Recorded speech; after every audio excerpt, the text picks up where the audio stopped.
Assalamualaikum warahmatullahi wabarakatuh. Waalaikumsalam. Sore ini Ulun dikawani dengan Mas Rajib. Ini salah satu lawyer di Integrity Law Firm, kantor pengacara, advokat. Ulun di Jakarta dan di Kalimantan Selatan. Jadi Mas Rajib yang banyak menangani perkara-perkara di Bawaslu, di DKPP, di Mahkamah Konstitusi terkait dengan pemilihan gubernur Kalimantan Selatan. Hari ini kita akan mendiskusikan putusan DKPP tadi pagi, Rabu 10 Februari, yang hasilnya memberikan teguran keras kepada salah satu komisioner Bawaslu. Nama panggilannya Aldo, Pak Aldo. Bagaimana Mas Rajib melihat putusan ini? Ya, kalau kita lihat putusan ini memang cukup mencengangkan dan mengecewakan, Prof. Karena pada saat persidangan tanggal 21 Januari itu kan, Iya. penggalan videonya viral. Bahkan masuk ke koran, di situ seluruh komisioner Bawaslu itu kena teguran yang sangat keras dari hakim. Karena pertama tidak membaca hasil kajian sebelum memutus.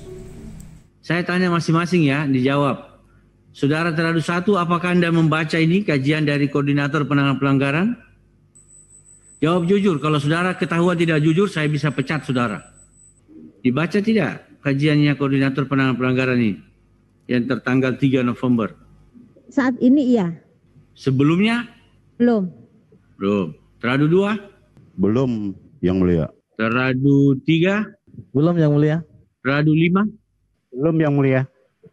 Nah, saudara, kemudian apa dasar saudara pleno kalau saudara tidak baca ini kajian? Nah, terus yang paling mencengangkan lagi, ini yang paling parah menurut saya. Ada dua hasil putusan. Kita sebutnya putusan saja di sini ya, untuk memudahkan masyarakat yang lain untuk mencerna penjelasan ini. Jadi ada dua putusan yang dikeluarkan untuk satu laporan yang sama. Kalau ada gugatan di pengadilan negeri, Ya, untuk satu gugatan putusannya dua. putusannya dua, Ada gugatannya cuma satu. gugatannya satu. Nah ini Itu hebat tuh. Jadi ini mengerikannya adalah perbedaan dua putusan ini walaupun hanya satu paragraf, tapi sangat signifikan. Versi pertama menyatakan seluruh unsur pelanggaran yang kita dalilkan itu terpenuhi, Ya. semuanya. Tapi dalam rekomendasinya menyatakan dihentikan. Versi yang kedua diubah satu paragraf, sehingga analisanya ini satu unsur pelanggaran yang kita tuduhkan tidak terpenuhi. Nah ini kan kalau kita lihat secara kronologis kenapa ada dua versi putusan seperti ini bukan hanya bicara masalah profesionalitas, ini udah jauh lebih dari sekedar itu. Ini bicara keadilan elektoral untuk pasangan calon. Ya, itulah kalau kita bicara penegakan hukum di tanah air ini sekarang Betul. harus tahan-tahan jantung. Dan kalau masyarakat mungkin belum tahu, Prof. Ya. Yang kita laporkan di DKPP ini mungkin baru 2 laporan yang diputus oleh Bawaslu. Ya. Kita punya 7 laporan yang ketika kita baca hasil kajiannya, putusannya, dan itu pun kita sangat susah mendapatkan putusan itu. Ya. Akhirnya kita dapat 7 putusan itu, 6 sebetulnya kan, 1 tidak diregistrasi. 6 hasil putusan itu sama polanya dengan yang 2 kita laporkan ini. Samanya itu gimana? Samanya itu adalah analisanya menyatakan masing-masing unsur terpenuhi, tapi dalam kesimpulan atau rekomendasi menyatakan pelanggarannya tidak terpenuhi. Nah ini kan menurut saya bahkan orang mahasiswa hukum semester awal sekalipun melihat hasil kajian ini mungkin akan bingung bagaimana bisa begini gitu loh. Kalau sudah kayak saya puluhan tahun Ya, itu dia. di bidang hukum, udah sulit untuk bingung. Ibarat orang bikin skripsi, bikin tulisan, analisisnya memenuhi pelanggaran, kesimpulannya tidak. Nah, belokan ini nih. Ada apa dengan belokan itu? Betul. Kenapa belokan kesimpulannya tajam banget? Bahkan nggak perlu, menurut saya tidak perlu menguasai ilmu hukum yang cukup tinggi untuk membedah ini, karena kesalahannya betul-betul masalah logika teknis. Saya sering bilang secara guyon tapi sangat serius, Ya. hukum kita sekarang tidak hanya diputuskan berdasarkan kekuatan bukti, Ya. tapi tidak jarang oleh lobby, negosiasi, intervensi. Itu sebabnya Mas Rajib, Ya. di Jogja pada saat tahun 2000 kami membentuk LSM namanya Indonesian Court Monitoring. Itu tujuannya untuk memberantas praktek-praktek mafia peradilan. Waktu saya staf khusus Presiden SBY, kami juga berkesempatan bekerja di Satgas, Satuan Tugas Pemberantasan Mafia Hukum. Jadi memang hukum kita ini sedang sakit parah-parahnya nih. Betul. Kalau kita lihat kajian Bawaslu yang tidak sinkron antara analisis dan kesimpulan, apalagi rekomendasinya, kemudian putusan DKPP yang tidak melihat sama sekali ada 2 kajian untuk 1 laporan, atau 2 putusan untuk 1 laporan, ya memang kita perlu kesabaran revolusioner ini untuk terus berjuang dan merawat semangat kita. Jadi setelah ini rencananya apa nih kita? Ya tentu kita akan fokus ke Mahkamah Konstitusi yang pertama. Yang kedua sebenarnya masih ada laporan-laporan hasil kajian kemarin yang bisa kita laporkan lagi ke DKPP. Iya, saya masih jadi pelapor untuk soal bansos, bantuan sembako yang dibagikan oleh Gubernur Sabiri Nur yang mempunyai 3 modus penyalahgunaan menurut Ketua Bawaslu Abhan. Apa 3 modus itu ya? 1 ada namanya. Ada nama, ada foto. Kedua ada foto. Ketiga ada tagline kampanye tahanan. Jadi kalau dilihat di bakulnya tuh kalau nggak ada tulisan Paman Birin, itu nama. Di stiker beras foto. Itu juga ada tulisan Paman Birin, ada foto yang hampir identik dengan kertas suara Paman Birin, ada tagline bergerak. Kalau Ketua Bawaslu bilang ini ada 3 modus, 3-tiganya ada itu. 3-tiganya terpenuhi. Nah, kajian Bawaslunya hasilnya? Kajian Bawaslunya hasilnya analisanya terpenuhi. Analisanya terpenuhi. Analisanya terpenuhi, Bro. Saya periksa satu persatu, saya sampaikan itu halaman berapa, unsur-unsur itu semua terpenuhi. Cuma yang tidak terpenuhi adalah, dibilang nggak jelas yang tidak terpenuhinya itu apa. Dia bilang tidak unsur kewenangan, program dan kegiatan tidak terpenuhi secara kumulatif. Padahal di analisisnya terpenuhi. Termasuk bantahan-bantahan yang selama ini muncul, itu kan anggaran pribadi. Di kajian disebut kan? Anggaran pribadi itu di kajian itu sudah clear. Temuan Bawaslu Kalimantan Selatan itu ketika mengklarifikasi ini adalah dana APBD. Itu yang klarifikasi adalah dinas sosial. Ada dibuktikan dengan surat pengadaan barang dan jasanya. Jadi Bawaslu sebenarnya sudah membuktikan. Tapi jadi, kesimpulannya. Jadi kalau kita baca, kalau dibacakan itu Prof ya. Iya. Dari awal sampai analisa itu kita senyum, Prof. Tapi pas kesimpulan, berdasarkan analisa tersebut, pelanggarannya tidak terpenuhi, bingung gitu. Iya.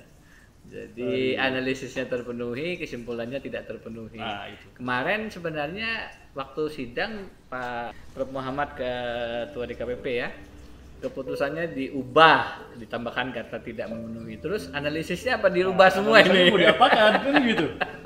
Itulah itu yang buat kita itu ketika persidangan itu kan sangat luar biasa ya. Viral sekali. Bahkan ini juga satu yang mau saya komentari. Prof Muhammad itu sempat marah, menyatakan kalau kalian ketahuan berbohong saya pecat.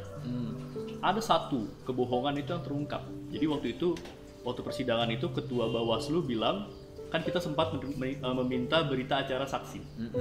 Dia bilang ditolak karena kita nggak bawa surat kuasa saksi. Itu bohong. Saya udah buktikan dalam bukti susulan kita, itu surat permohonan kita disertai dengan 20 surat kuasa dari para saksi. Tanggal 16 Desember. Tanggal 18 Desember kita dikirimi surat menolak permohonan kita, permohonan informasi dengan alasan ini dokumen yang dikecualikan. Langsung kita datang ke Bawaslu. Kita debat di situ, akhirnya baru diberikan. Terus di sidang dia bilang kita nggak pakai surat kuasa saat itu. Bohong dia. Bohong harusnya. Kata ketuanya padahal kalau bohong dipecat. Ini malah direhabilitasi. Malah direhabilitasi nama baiknya. Nah ini yang juga yang luar biasa. Kalau yang 4 itu direhabilitasi karena dianggap tidak sempat baca kajian dan yang dihukum yang membuat kajian, itu menurut Mas Rajib gimana tuh? Menurut saya sih ini semacam penumbalan mungkin Prof. Ya memang Mas Aldo ini kan yang membuat hasil kajian, tapi kan bagaimanapun Bawaslu Kalsel ini kolektif kolegial. Harusnya mereka ini kalau menunjukkan soliditasnya mereka harusnya sama-sama bertanggung jawab terhadap dokumen yang keluar atas nama Bawaslu Kalimantan Selatan. Jadi bukan cuma Aldo. Iya. Dan fakta bahwa yang lain nggak baca apapun, kajiannya kan udah harus ada lah yang dibaca lah. Nggak bisa juga kemudian hanya satu yang disalahkan yang lain. Waktu itu viralnya pada bagian komisioner Bawaslu tidak membaca kajian. Tidak membaca kajian. Itu Saya agak betul-betul. surprise, ternyata hanya satu yang diberikan sanksi. Begitupun saya. kita semua sangat terkejut. Ya, kita tinggal menunggu putusan Mahkamah Konstitusi. Tentu perjuangannya tidak ringan. Masih ada harapan hakim-hakim MK ada 9 orang punya hati yang menjunjung rasa keadilan. Ini agak berat nih, karena pengalaman kita cari saksi, walaupun ada Ya. yang kita dapat. Terima kasih buat saksi-saksi yang bersedia untuk hadir di Mahkamah Konstitusi. Tapi sedikit juga yang takut ya. Betul. Mereka merasa takut ketika bersaksi itu keselamatannya tidak bisa terjaga. Nah, ini selalu menjadi tantangan untuk mencari saksi, dan akhirnya kita memang berharapkan pejuang-pejuang nih yang lebih bikin agak gondok itu, ada orang yang ingin jadi saksi tapi minta honor sekian M. Honornya sekian miliar itu udah. Sekian miliar. Berapa kali tentu lipat biaya tentu kampanye ada gitu. juga tokoh yang saya ketemu, saya datang ke rumahnya, dan ketika kami bicara nanti ada pengganti uang transport, hotel untuk saksi jika diperlukan. Yang bersangkutan dengan bijak mengatakan ini tidak diperlukan karena perjuangan bersama. Jadi tidak mengharapkan, ya, tidak mengharapkan honor, tidak transaksional. Kepada tokoh ini saya mengucapkan terima kasih atas ketulusannya berjuang bagi Bandung. Meskipun sisi lain ya tadi ada yang minta sekian M itu. Jadi ya saya bilang begini, alhamdulillah perjuangan kita sudah 1,5 tahun. Saya kalau ingin jualan-jualan MM-an begitu sebenarnya bisa juga, supaya tidak dibuat ke Mahkamah Konstitusi. 2015 ada satu tokoh yang tidak menggugat, dan yang kita tahu kemudian itu ada harganya, dan orang kemudian khawatir saya akan melakukan hal yang sama. Saya tidak melakukan itu, saya terus berjuang dan tidak berpikir untuk melakukan negosiasi atas posisi hukum saya untuk terus maju di Mahkamah Konstitusi. Nah, kalau kemudian yang lain mau jualan kan jadi bikin Lucu. bikin jengkel gitu. Tapi udahlah, itu memang romantika perjuangan. Kita mungkin sekitar tanggal 22 akan ada jadwal persidangan, nanti kita tunggu undangannya. Yang pasti itu tanggal-tanggal penting, dan sekali lagi saya tetap mengundang masyarakat untuk hadir dengan bukti-bukti. Yang siap jadi saksi silahkan, kami sudah ketemu petanya, kita sudah ketemu ya. Betul. Yang masih mau mengirimkan bukti ke 0817726299 itu nomor HP saya langsung, jadi silahkan saja. Ada tambahan lagi Mas Rajib? Ya mungkin kalau ada tambahan dan kita bahas ini terus akan nggak selesai-selesai ya. Betapa keadilan di Republik ini sangat sulit kita perjuangkan di hadapan sidang yang terbuka, dan dengan pelanggaran yang begitu jelas seperti ini masih saja hasilnya itu ditolak dengan alasan yang Bakul sembako paman itu 3 modusnya terbukti. Ada nama, ada gambar, ada tagline, toh sama Bawaslu Kalsel dianggap tidak masalah. Akhirnya sekarang ya gubernur dengan leluasa kemudian membagikan sembako tetap dengan tulisan-tulisan itu yang secara pasal 713 adalah pelanggaran pemilu. belum lagi tanduk. Tandon terbukti ya. Belum Kalau lagi bicara tandon. tandon kita ada cerita lagi tuh. Banyak sekali. ada telepon siluman yang kemudian merubah putusan tandon Bawaslu. dari awalnya dinyatakan terbukti dan diskualifikasi, detik-detik terakhir kemudian berubah menjadi tidak terbukti. Dan sama juga polanya, berubah Ya. di paragraf akhir. Ya begitulah. Ya itulah. Jadi kita sudah kenyang pengalaman. Buat mahasiswa Fakultas Hukum, inilah tantangan kita bersama, membersihkan hukum di tanah air agar bersih dari praktek-praktek mafia hukum, mafia peradilan yang tidak pakai teori, tidak pakai logika hukum, pakainya lobby, negosiasi, intervensi. Dan tentu kita harus melawan praktek-praktek mafioso hukum seperti itu. Jangan biarkan ilmu hukum jadi nggak berguna Ya. di tataran praktis. Sekali lagi masyarakat Kalimantan Selatan, kita terus berjuang. Kita akan tetap maju, tidak ada kata mundur. Mudah-mudahan kita akan mendapatkan hasil yang lebih adil dalam putusan Mahkamah Konstitusi. Amin. Selamatkan bangsa kita. Assalamualaikum warahmatullahi wabarakatuh.